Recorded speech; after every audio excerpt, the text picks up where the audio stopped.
Greetings and good evening to each of you. Thank you, Monique, for that introduction. Thank you to the Free Library of Philadelphia, the Free Library Foundation, the Links Incorporated. I heard the Links are in the house. To all of you representing, I see included with the Links Incorporated, our city representative, Giselle Jones. Thank you so much for being here. Are there any elected officials, former elected officials? Thank you all so much for being here as well. To the family of Blondell Reynolds-Brown, I need you to stand. This was not in my remarks, but I need you to stand. Thank you, thank you, thank you for giving us Blondell Reynolds-Brown and allowing her to serve in city council and for being with her every step of the way. She could not have done council and anything that she's done in her life without each and every one of you, so we thank you. I have to recognize Brielle Autumn Brown, Esquire. Gotta add the Esquire. We love you, Brielle, or as we know in Team BRB, BAB. And to all Team BRB represented, please stand. All former colleagues in the office of Councilwoman Blondell Reynolds-Brown. We thank you all so much for joining us here this evening. And I'll have to say, in addition to serving now as majority leader in Philadelphia City Council, and also now the 52nd Ward leader, I've had the distinct honor, pleasure, and privilege to be a mentee of Councilwoman Blondell Reynolds-Brown. And as I shared in our first City Council meeting of the fall just last Thursday, she taught me how to juggle all of those roles. How to be a leader, an elected official, a working mom. My daughter's with me tonight. She wanted to be here to celebrate Miss Blondell. And how to walk a tightrope backward in high heels, which just so happens to be the name of her new memoir. So in a few moments, you'll get the opportunity to hear the conversation between the Councilwoman and Tamala Edwards for an exclusive look into the challenges and the rewards of public service, delivered with her signature grace, determination, and wisdom. So now it's my honor to introduce tonight's speaker, along with former Councilwoman Blondell Reynolds-Brown, our moderator for the evening. She's a mother, a journalist, a longtime Philadelphia political correspondent. There's truly no one better to lead tonight's conversation. With more than 2 decades of experience covering everything from the White House to City Hall, Tamala brings her deep expertise and understanding to every story she tells. She's our perfect guide for tonight's discussion. So please give it up for Tamala Edwards. She will be joining us on stage. Thank you.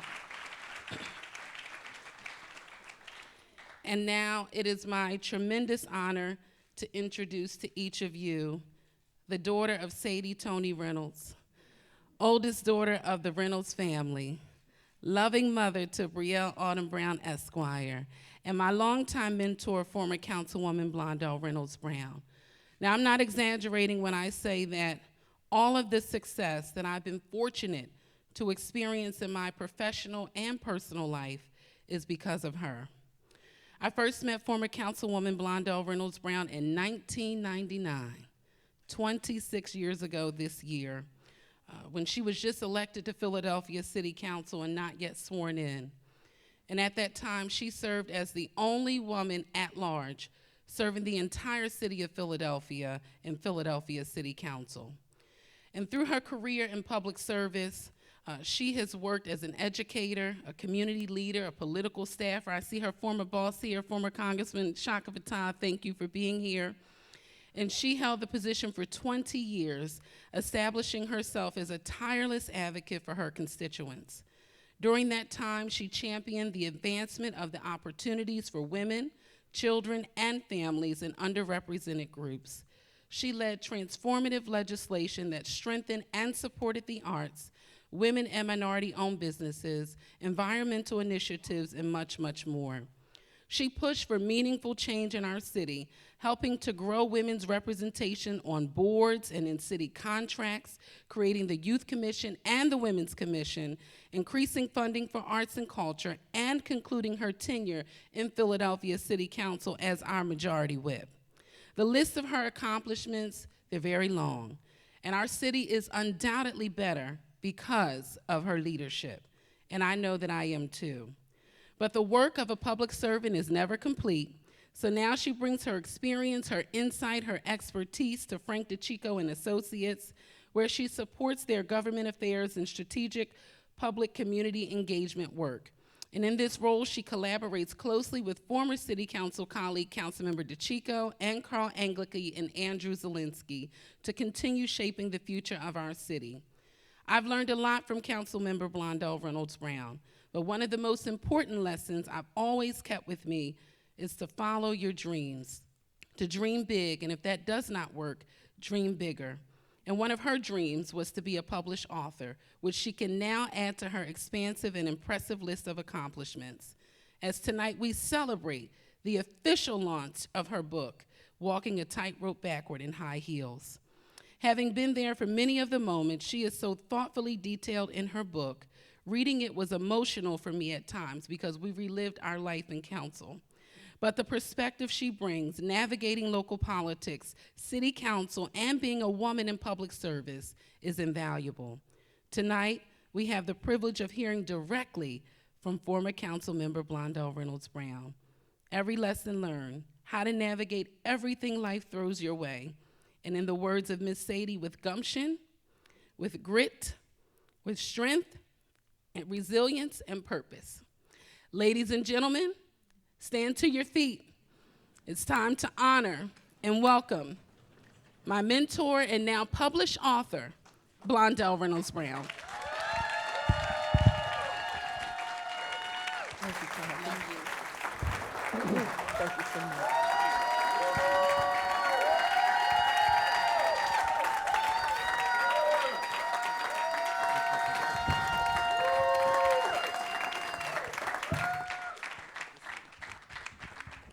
Good evening, Philadelphia. Good evening. Well, as President Barack Obama said, this is the day I've been waiting for. If you could please be seated.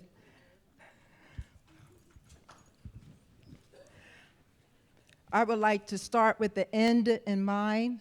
And the last section of my book speaks to gratitude and acknowledgments. No act of kindness, no matter how small, is ever wasted.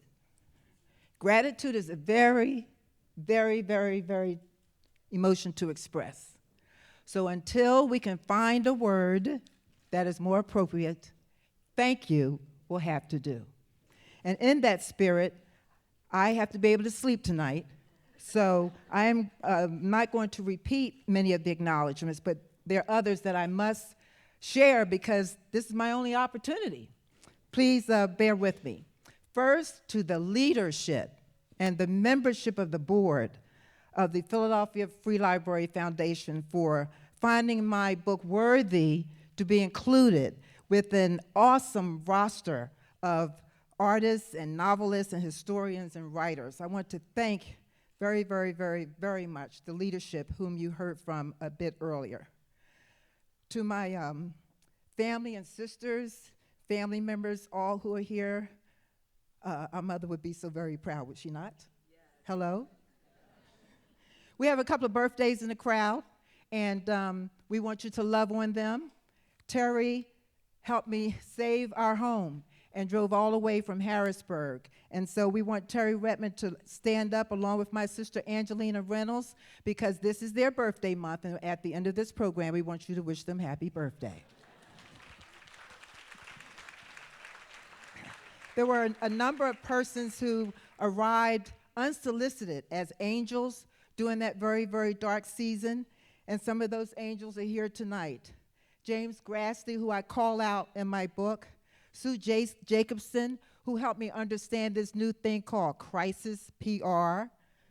Pastor Arbel Jones, I'd never met him. He called me on the phone and said, I see what's happening in the press. I'm a CPA. I want to help you. And for a solid year, pro bono, he met with me month after month after month in the CPA offices of John Milligan and Associates to help us figure out how to fix those records. To Renee Cardwell Hughes, Charmaine Matlock Turner, sorors of mine, who called me, sat me down, and held my hand during that very, very, very dark season. Kitchen cabinet members who met with me for 20 years quarterly to help me provide legislative ideas and the like. Kellen White called, a member of my team, Team BRB, and Kellen always told us, teamwork makes the dream work. And so we want to acknowledge my team, Jason, who drove up from Delaware, and others who are here. We were a solid team, and we're still a team today. And it's no longer Team BRB, it's Team KGR, right?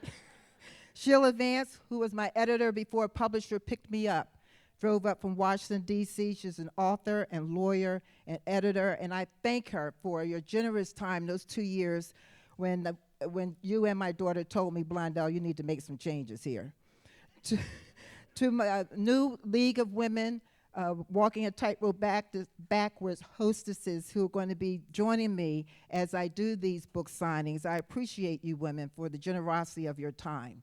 The links have been acknowledged, but yes, they willingly, under the leadership of Robin Bush and others, said that yes, we'll be delighted to be co-hosts of this evening's program. I'm a little biased. The greatest public service sorority on earth.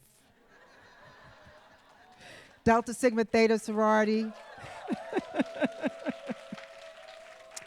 But during that journey, I reached out to the leadership of Philadelphia Alumni Chapter so that they could hear it from my mouth to their ears that I was in deep trouble and needed to figure out how I could gracefully work my way back to a sense of normalcy. And my sorority sisters never, ever, ever, ever turned their backs on me. And for that, I'm eternally grateful. The Village Moms, we were all women who had these really, really, really demanding jobs. And we met in church, and we built a tribe of women where we leaned on each other and looked out for each other and picked up our children, from dance and swim classes and camp. And we've gone through everything together, funerals and marriages and divorces and birthday parties and Michael Jackson parties and Prince parties. We did it all. I thank you, Village Moms. Patrice Samara, my editor with Wordy Publishing. Please stand up, Patrice. I met her for the first time today, coming down from New York City. We edited my book, 300 pages, 13 times. That was work. To all of you who ever contributed $1 over 20 years during my time in City Council, today I get a chance to say up close and personal, thank you. Because you cannot win elections, you can't participate if you don't have a campaign war chest. Fundraising is hard, and it ain't for everybody. But for those of us who choose to do it, we thank you for your willingness to help us mount winnable campaigns. And so with that, I will share just two passages. They're very brief, I won't bore you, that in many ways capture the essence of why my daughter, who persuaded me to bookend my career, persuaded me to write this story. With regards to the career debacle, the career stumble, the dark season, I received a passage, and it capsulizes why when you're in a space and you feel lonely, it's the angels who show up unsolicited that guide you and hold your hand and remind you that it's really going to be okay. And so one of my favorite Christian authors expresses the same truth quite beautifully in his text, Reaching for the Invisible God. The crack in my house freezes over every winter. If I bend down close, though, I can hear it flowing beneath the ice, the sound muffled but unmistakable. Never does it stop. Under the frigid layers of winter lies proof of an inevitable summer. It was a dark season, but my summer came. And then lastly, for those who choose to step in the ring, for those who choose and recognize that the minefields of electoral politics is very unforgiving, but make the choice to take the leap anyhow, Teddy Roosevelt viewed this about backseat driver pundits, which I discuss in my book. It is not the critic who counts, not the man, I'll say woman, who points out how the strong man stumbles or where the doer of deeds could have done them better.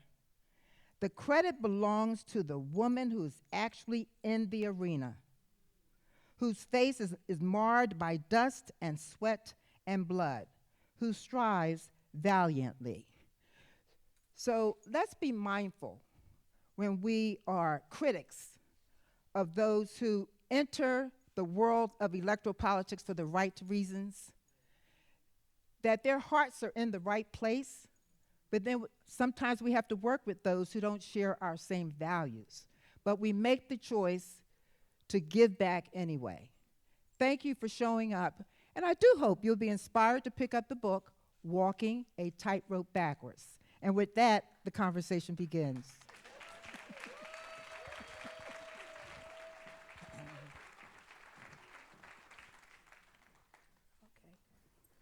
Thank you for being here and having me here. I asked her, just so you know, can you hear us? I asked her, well, what should I call you? Should I say councilwoman? She said, no, Blondell. So we'll see by the end of the night if she says, call me councilwoman or call me Blondie. We will see. So you opened a little bit by talking about your daughter, saying not a children's book, you need to do this right now. But the way you did the book was interesting because it's not a traditional memoir, I was a child, and then these things happen. Instead, it's a political memoir. Yes. Over certain lessons. Why did you choose to do that rather than the traditional memoir? There was a reason. I don't know what a traditional memoir looks like or reads like. I was led by the urging from Brielle when she said, Mommy, you have a story to tell. Because she saw up close and personal in the many mornings I drove her to school. She was listening with my 7:30 a.m. calls where I had to remind folk, give me 30 minutes to take my daughter to school, and I'll be happy to call you back later. And that happened from age 3 to age 17. And so with her urging that I tell my story, I did just that. And you should know that I didn't start with the beginning. I started with chapter 12. When you are the news, face the music. And it was deeply cathartic. I wept while writing that chapter because for 18 months I did not read the newspaper. When during 2011, 2012, we continued to get all of our clippings hard copy. So during that firestorm, I would collect my clippings as I always did, and I put them underneath my desk for a year and a half. It was wise that I did that. It was probably Jason who recommended that because reading the stories would affect my spirit, my productivity, and the work that needed to be done. And so reading, when I left City Council, I pulled out all those files. Pandora would know, it was a couple of dozen boxes of files and photos. Took them to my favorite place on earth, the beach, and at that time, now summer 2020, during COVID, when the world had shut down, began to write the story When You Are the News. And it was therapeutic, it was necessary, it was also very healing to finally get it out of my spirit. So that's why I started it might appear awkward for seasoned writers, but for Blondell, it's where I needed to start because that's actually the impetus for writing the book. I'm going to change up the way I was going to do it because since you started there, let's start there. Because there are two sides to that story, what other people say to you about you and what you say to yourself about yourself. Yes, And you had to deal with both of those. absolutely. So we'll start with the one you raised, number one. How do you deal with what other people say to you about you? It wasn't very kind, some of it. Oh, it was mean. It was not nice, as my mother would say. It was evil. And so it goes back to President Roosevelt. If you're not the one in the ring, working 9 days a week, 72 hours a day, while you're attempting to be a helicopter mom, then you really do develop the ability to shut down the noise, because you become laser focused on your work. Agreed? You become so laser focused on your work that ultimately it's your work product that is going to make the difference. It was my work product that ultimately allowed me to be reelected in 2015 over and above the naysayers who said my career was dead when I went through that awful circumstance. So it's a new muscle. It's a new muscle that you develop, a new mental muscle, where you have to be laser beam focused on your work and laser beam focused on family, because the other stuff will actually ultimately take care of itself. I feel as though the mic is going in and out. Can you hear me? Okay, then I'll yell at you in the back. The other side of this is what you say to yourself. And for people who may not know the story, may not have read the book, and the word you use in the book is, I'd had a pristine reputation. And that's why this hurt me so much. Yes. And in 2011, you get the notice that your house is going to be foreclosed. You need to come up with $40,000. That's exactly right. You go to insurance, you go to friends, you still need to cover $4,500. You choose to take a loan from your campaign. You say, that wasn't it. It was the lack of disclosure. And then once it comes out, it triggers years of a whole thing. Yes. I often find when we're in something, your mind almost won't let you think about it. You got to get through it before you can truly think about it. That's true. I wanted to know what you thought in the moment and what you thought over time. People, I'm sure, still come up and say, Blondell, I'd have given you $5,000. Why did you do that? What do you say back to them? You should know. And what do you say to yourself Yes. then and now? There were a couple of girlfriends in the audience who chastised me that I did not pick up the phone and call them. No doubt. That's number one. Number two, when you're in the moment, and so let me say this. I'm a member of Delta Sigma Theta Sorority Incorporated, and one thing I learned early on was this: excuses are the tools of the incompetent, and those who use them build castles to nowhere.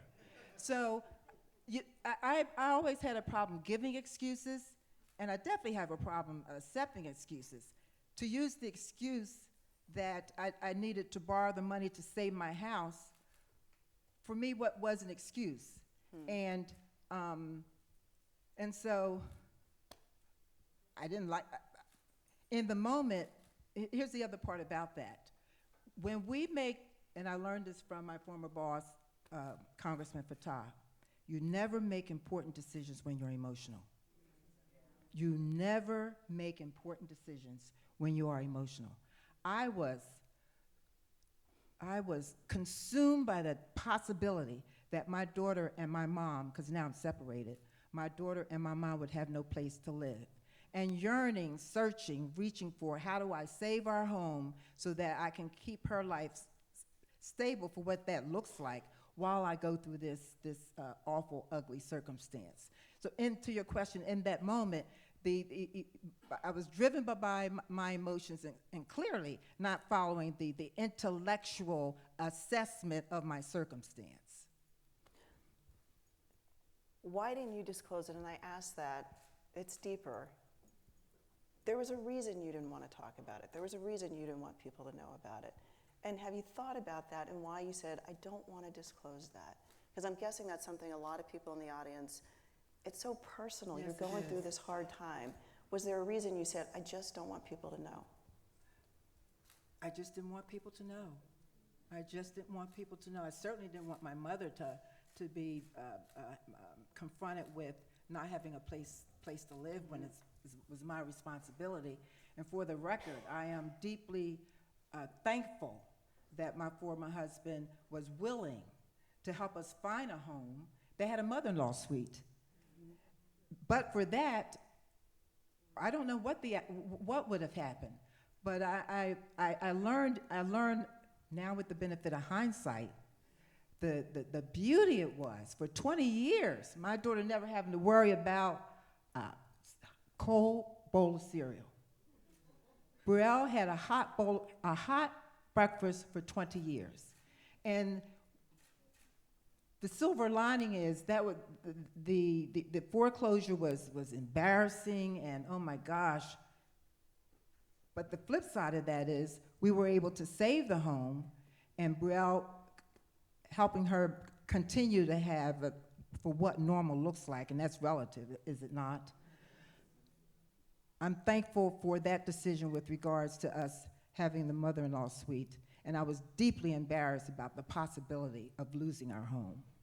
And so then you get to the now, and in the book repeatedly you say no matter what it is, you have to figure out how to move on.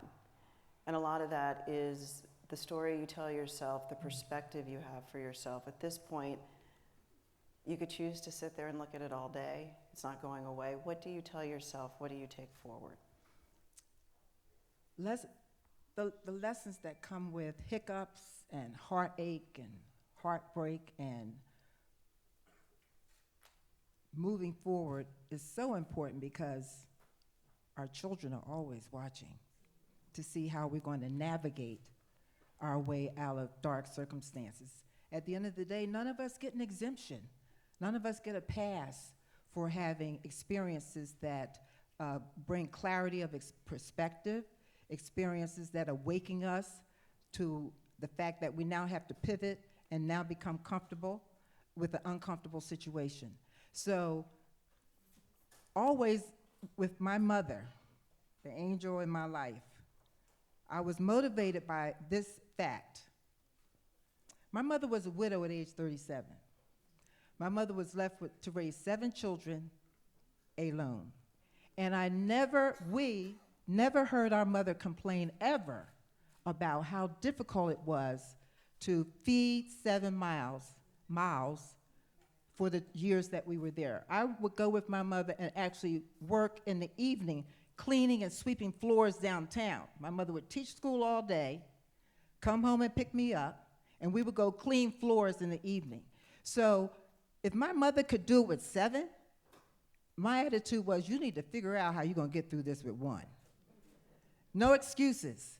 And so she was my role model, and always in our ears, we all say, nothing good or bad lasts forever. That was a motivating echo that I always, always, always heard. Another thing you talk about in the book is the breakdown of your marriage. You have a disagreement over the education of your daughter. It takes you a very long time. Lots of counseling, talking to your minister, and you can tell it continues to hurt your heart. And I'm sure a lot of people thinking about running for office come to you and say, you know, you can't do it all. You can do it all, but you can't do it all at once. All at the same time. What is the perspective and the advice you give after that experience? With marriages, with relationships, professional or personal, you have to work to make it work every day. Is that not so? We have to work to make it work and recognize, well, first of all, if I could do a rewind, you know what I would have done? I would have gotten premarital counseling before I got married. That's the one requirement, that's the one expectation, that's the one recommendation I would offer to young couples. Do premarital counseling before you even think about walking down the aisle, because there's a lot of value in the discovery of what you learn about yourself, your partner, and each other. So that's and we did not do that. It was suggested, but clearly we were hard-headed. Mm-hmm. We didn't do marital counseling, and then we hit this rock, if you will. And the other thing about relationships is you can't wait till you hit a brick wall. At the time that we discovered that we were there, peeling back the layers took a mighty long time. And so all relationships are hard, all relationships require work. There will be a lot of agreement, and there has to be a willingness to work through the disagreement. And so what I would say to young people is understand the demands that comes with a partner who chooses, because ultimately too is a choice, and the chance that we take to work in the public life. You're never ever 100% certain, but have the honest, candid, in-your-face conversation through counseling so that you can be armed emotionally about what's sure to come. Now I'm going to go back to the beginning a little bit. Okay. You talk about being a kid growing up in Mantua. You just talked about what your mother did to raise all of you on your own. And one thing I always say is in the city, so often we're terrible about seeing people. We're terrible about seeing our children. We're terrible about seeing those in need and those who are struggling and trying. And repeatedly in the book, if nobody else is looking, you see yourself. I'm 5'3", but somehow I'm going to get this dancing gig. I'm not sure I know how to do this job, but I'll take a course. I don't know if I'm going to win this election. I lost this election. I'm going to run again.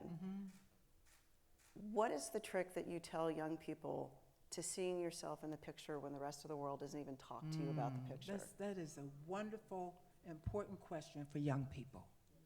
First of all, there are no deadlines on your dreams. I was 28 years old when I finally got a chance to dance professionally. Very, very late for a dancer.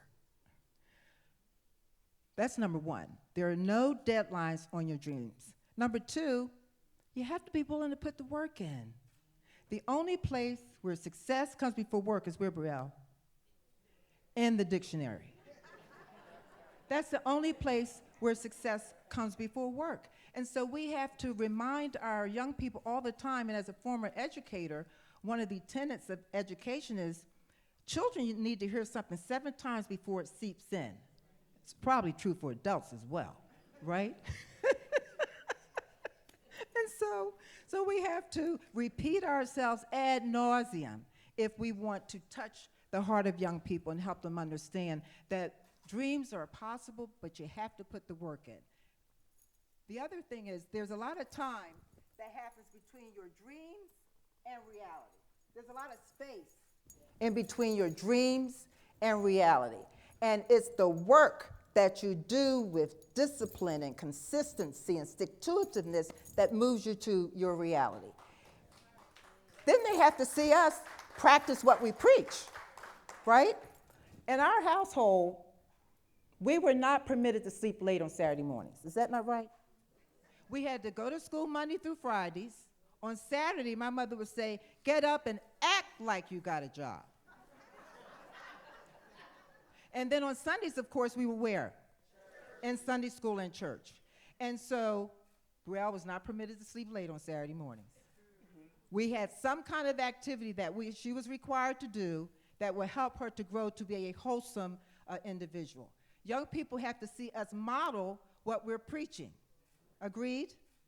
Absolutely, absolutely. And again, in my mother's honor, an educator, she demanded that I come back home after graduate school. I'm like, I have a job, I want to go to Peace Corps. My mom was like, Peace Corps? You have 3 sisters in college and 3 siblings to go.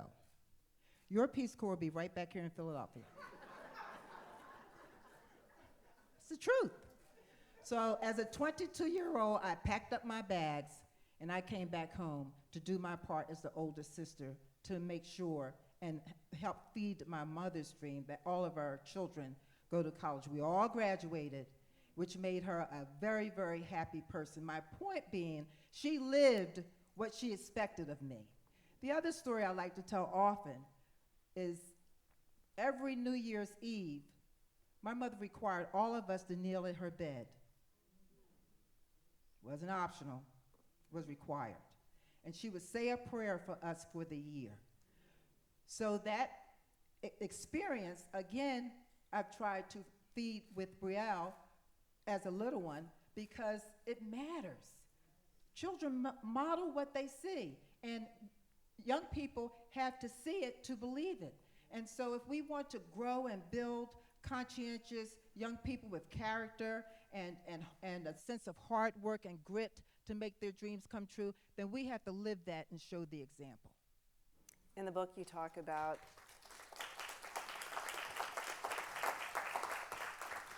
there's a first campaign where you come close but not quite, and then you run again and you win.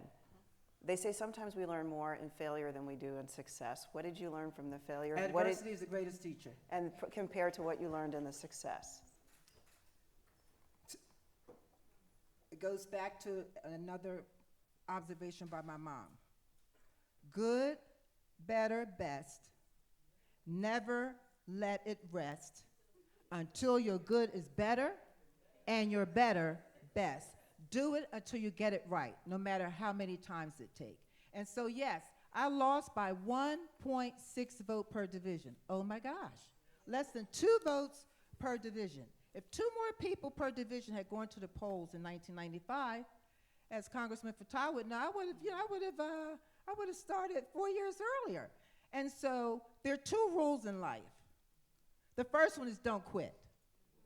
And the second one is to remember the first rule. Don't quit. And so I ran again because I love public policy. I love how it can change people's lives. I did do it with a 3-year-old on my hip. I went into rooms with women who were much older than me who thought I absolutely lost my mind that I was bringing a 3-year-old on my hip in meetings, to which I said, she's my American Express card. And I took her wherever I could take her up until age 12, when I had to navigate a bit differently. You understand what I'm saying? Because up to a certain age, I used to say to Brielle, you can have your say, but at the end of this conversation, I'm gonna have my way. And when she became 12 years old, a thinking young woman, I'm like, I actually want her to grow up to be respectful and to share her opinions and be able to disagree without being disagreeable. So we need to have a conversation about this particular situation. And then I would decide if her safety wasn't an issue, then I would let her have her way. But if there were other factors that I needed to consider as a parent, then we would negotiate on how this is the best thing to do in this particular circumstance. For your last campaign, which you won, it begins with you going through your difficult years. And she was facing not only campaign finance, but perhaps criminal investigation and divorce proceedings. That's a lot of lawyers' meetings. It was. That's I a have to lot. comment on that, because that's Yes. facts. You always have a campaign lawyer. And once separated, I had to hire a divorce lawyer.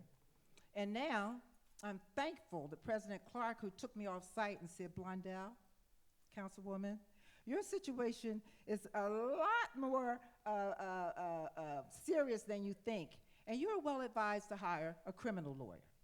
And so over 2 years, I was paying 3 lawyers, met with them on a regular basis while I continued to meet the demands of my work and continued to be a helicopter mom. Those are all facts. And praise God, we raised the money and paid off all those fines on a timely basis, and an additional $200,000 where folks like Maria Quinones Sanchez and David Ford and others who met with me to help me clean up those records, because here are the facts. All roads lead to the candidate. All roads, good, bad, or indifferent, lead to the candidate. Nobody cares about what you did or didn't do. All roads led to me. Blondell Reynolds-Brown was ultimately responsible. And so I acknowledge my lack of poor judgment. I acknowledge my poor judgment. I made amends, constructed a new built, recruited, and constructed a new team, raised the money to win successfully in 2015. So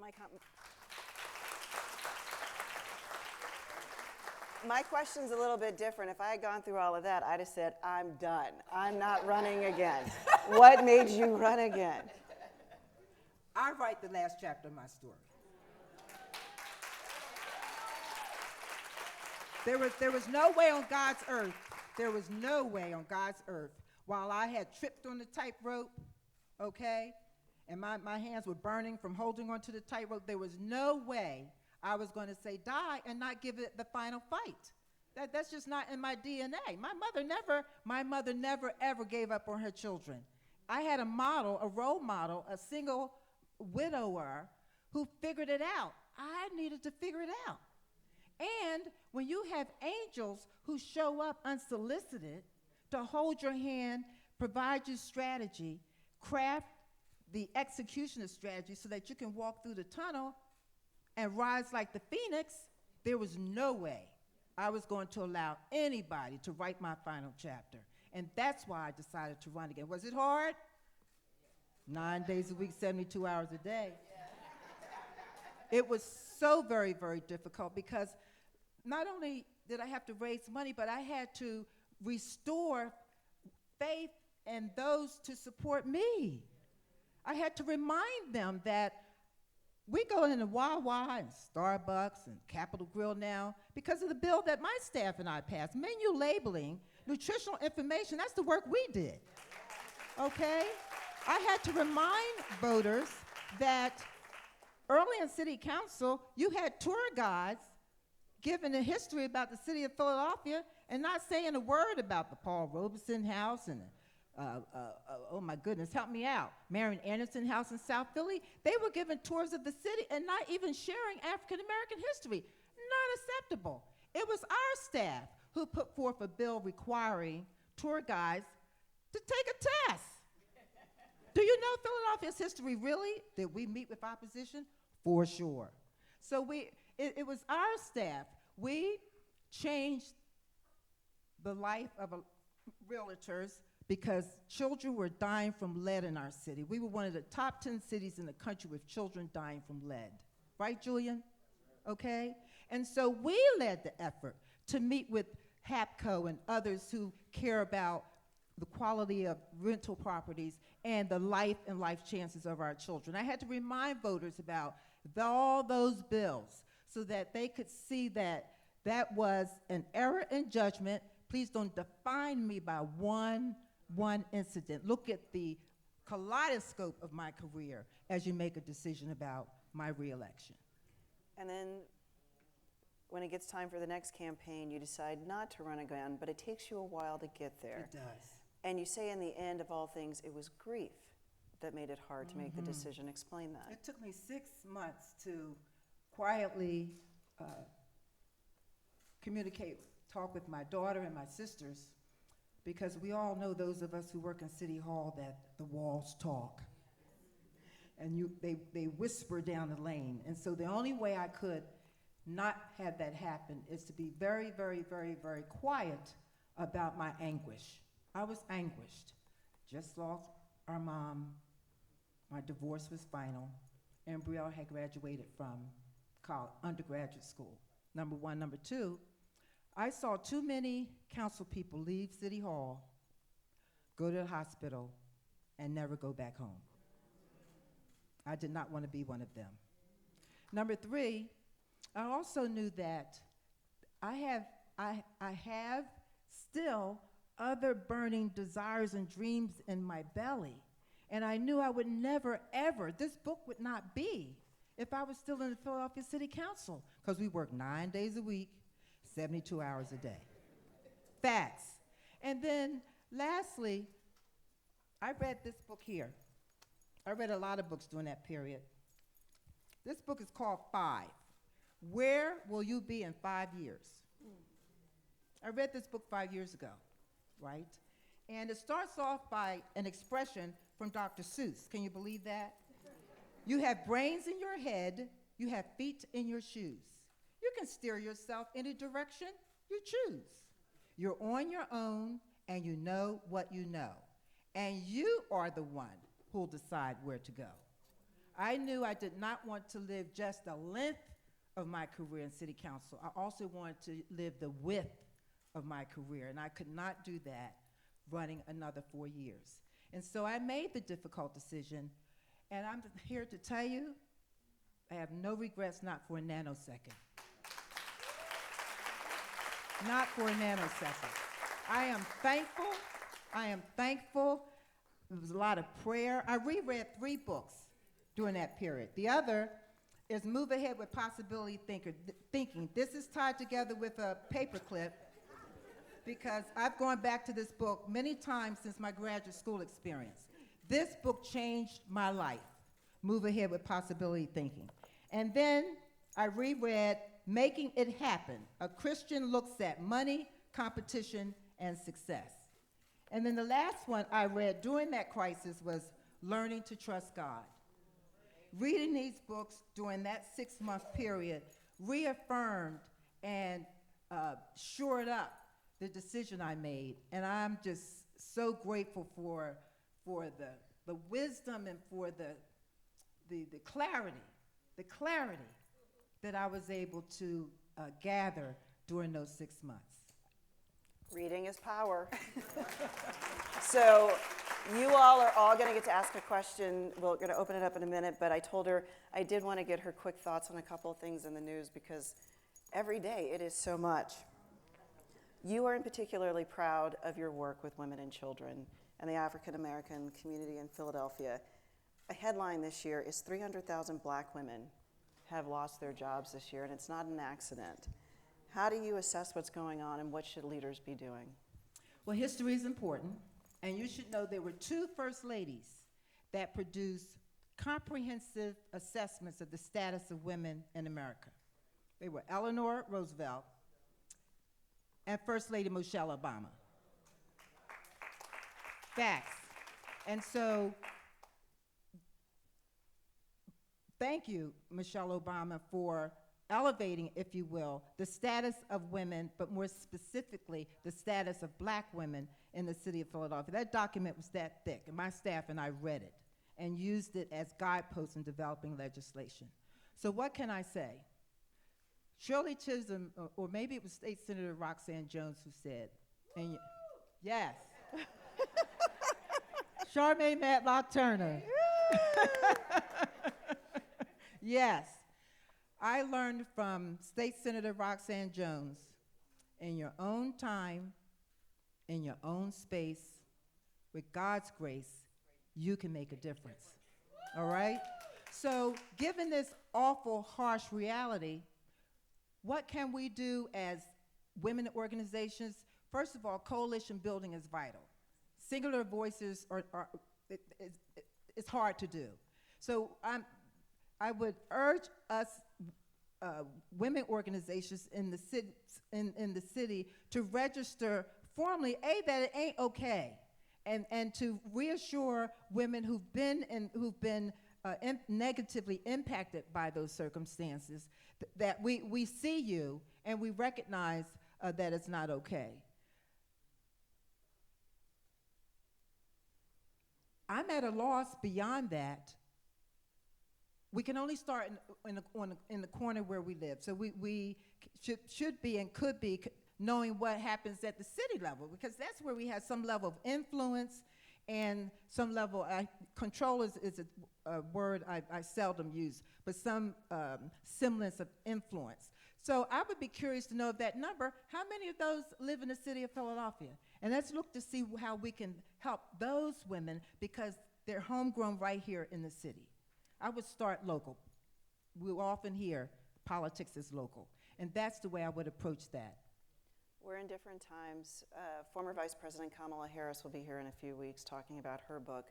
Would you advise her to run again in this time? You asked my opinion. And I told you, you're free now. You can say what you want to say. I don't believe I'm going to see a female president in my lifetime. It's my opinion. I went to the Democratic National Convention. I worked 9 days. Facts. 12, 14, 15 hours a day I was on my feet. And with all the work that devoted volunteers performed, conducted, executed on her behalf, we were not able to get all the stars aligned. So I don't believe I'm going to see a female president in my lifetime. I will work, and I'm committed to helping women in the sphere where I exist. Catherine Gilmore Richardson, my first, second, third, fourth, fifth priority. I'm committed to that.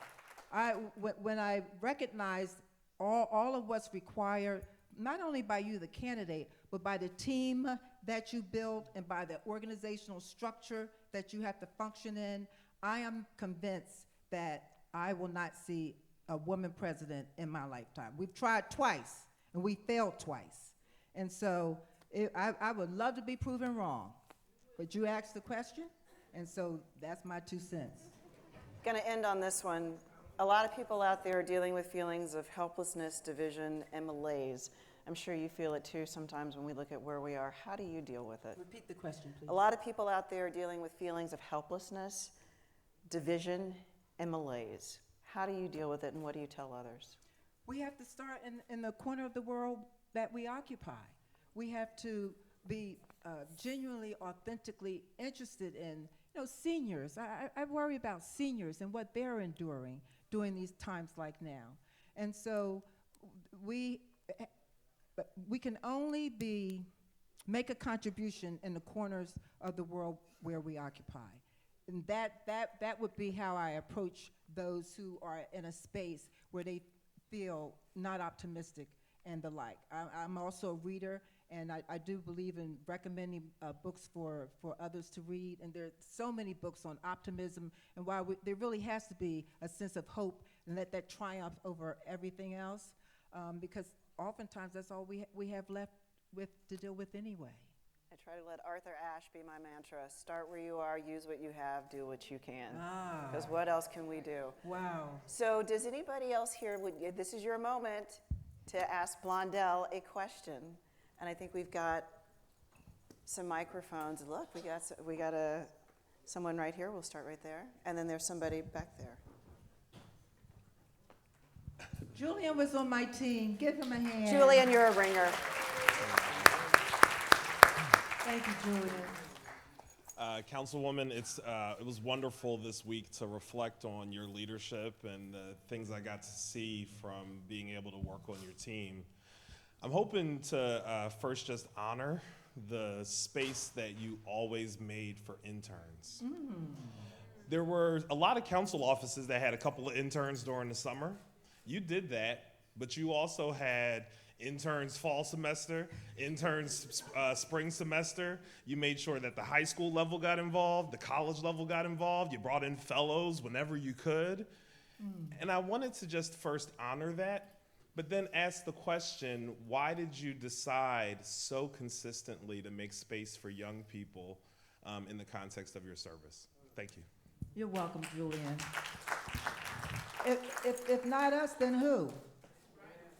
If not us, then who? If I'm given the privilege to work in a space where young people can see government up close and personal, you can touch and ignite so many lives when young people see, oh, this is how this really works, right? Which is very different often from what we hear on TV.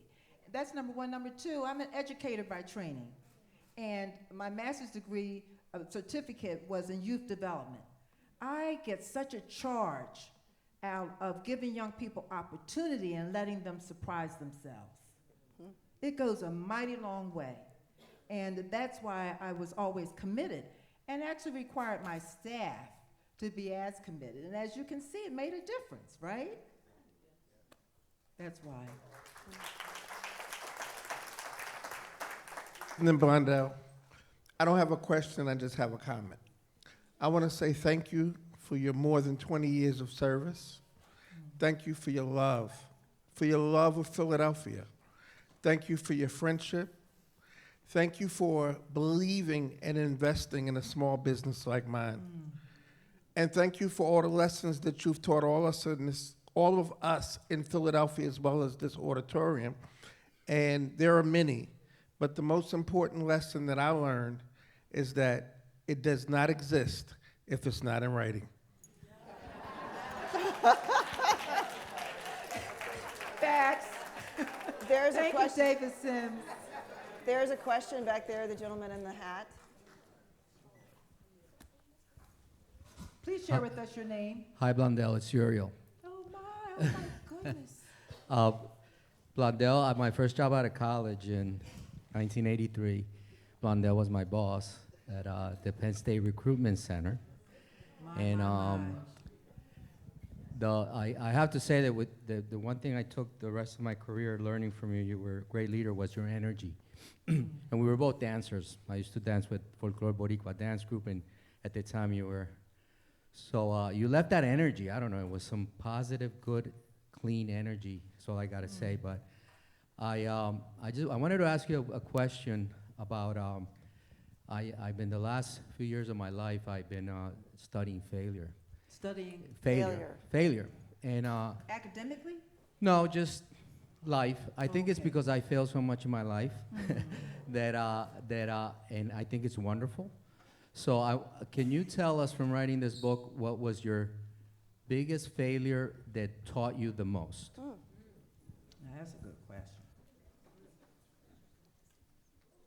The biggest failure. Professionally,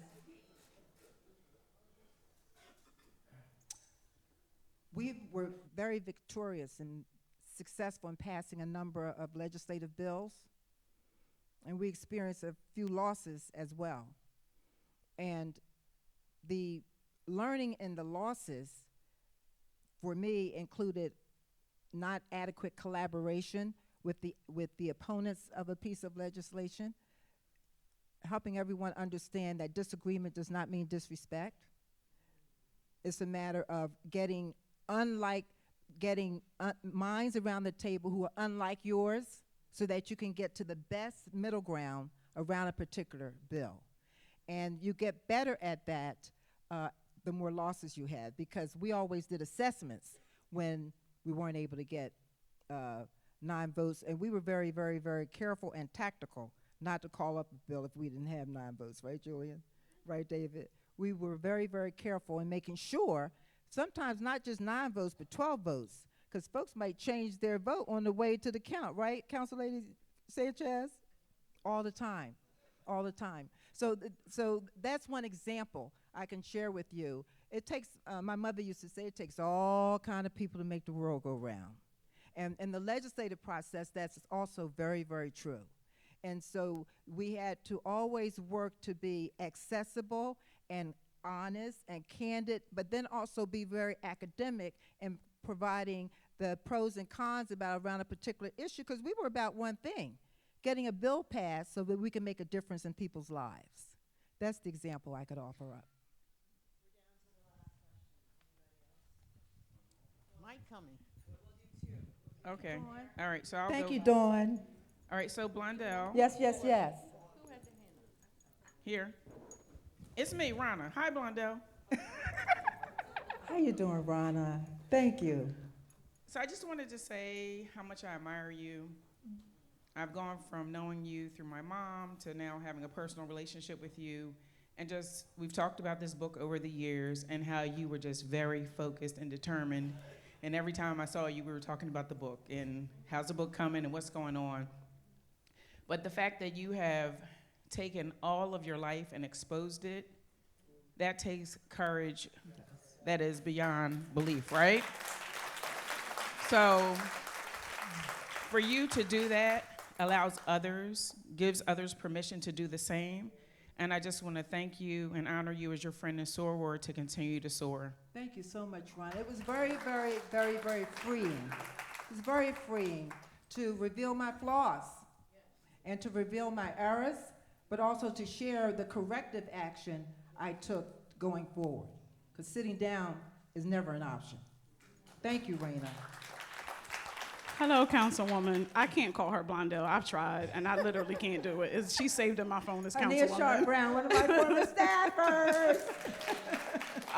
You all talked earlier about how every day there's something in the news, right? And it's very easy in this climate for people to get caught up in the politics.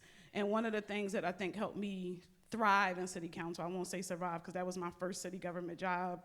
It was by far the best crash course, master's course till this day, being thrown into the fire. But what do you tell people to stay away from the politics? I thrive because I cared about the policy. And I think we care about the policy because of the work that you do. But so often right now, people get caught up in the politics of it. And I'm talking about current people in our city right now who get caught up in the politics instead of the work that needs to be done to improve quality of life for our people. What advice do you give to them? Don't get caught up in the stupid stuff. It's so unproductive. It is so unproductive. And authenticity is so important because eventually you're going to get found out.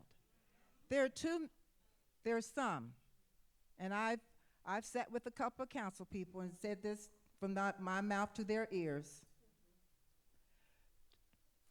I need to say this gracefully. Please don't misuse and abuse issues that impact African American women. Don't do it. It's offensive, it's not authentic, and you don't help us and our cause or your agenda by presenting us in a certain kind of way. And so we have to exercise judgment. We have to be very, very circumspect about who we talk to and what we say, because the walls do talk. And my staff and I always honored everything that we talk about around this table. Please, let's leave it at the table, because it's important that we always protect each other. When we misuse our mouths, we hurt people. We impact careers. And so, again, leading by example, we have to, repetition breeds learning, and so young people and our peers need to hear all the time, see you later, that's not a conversation I care to participate in. And then you have to be very selective about who you spend your time with after hours. I spent a lot of time with Councilwoman Maria Cornelius Sanchez. She's my BFF in the Philadelphia City Council, she and W. Wilson Good. We were candid, honest, helpful, there to lean on each other, and we had a lot of great times, but we were selective in who we spent our time with off the clock. Understand what I'm saying? That was the office I could always go to, and my staff knew that. You could always find me in Maria's office. Trusted her. We helped each other. We both had tough times. We never had to worry about hearing it from anyone else. Confidentiality is sacred.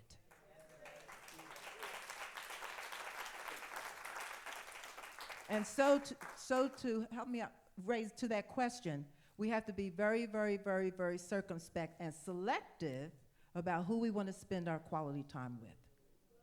We're going to let your publisher an editor have the last word. Patrice! Thank you, Patrice, Your last question. for everything. Can we get a microphone down here for Patrice? Or you can say the question and I'll repeat it to everybody. What advice would you give to those who want to write a memoir? Because I know it took you a long time. 4 years, in between life. So, What advice would you give? Because so many people ask us, well, we want to do it, I've been trying to do it, I've spent 20 years trying to do it. What advice would you give to someone? so the question is, what advice would you give to somebody else who wants to write a memoir? Quick backstory. I'm working in Harrisburg for State Senator Fatah.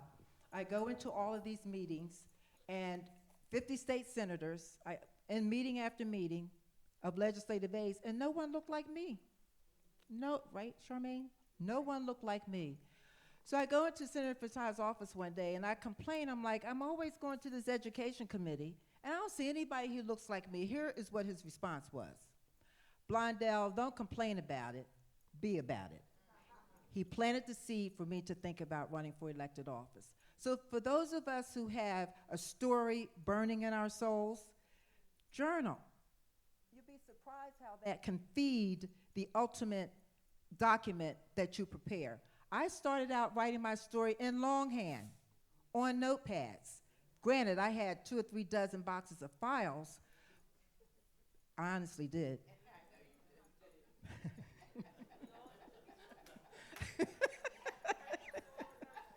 But I started writing it out longhand, and then some other qualities, characteristics come into place. Discipline on a daily basis, just getting up, going to the dining room table, and writing.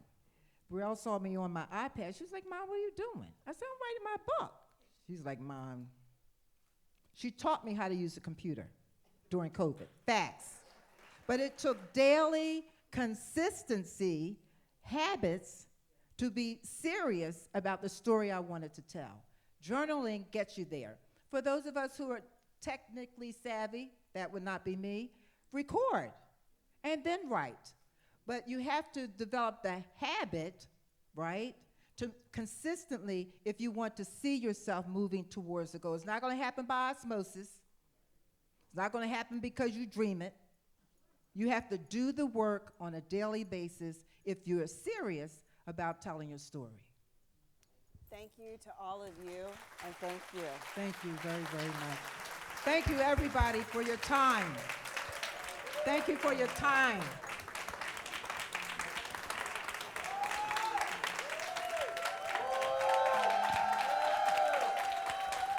Thank you for your time.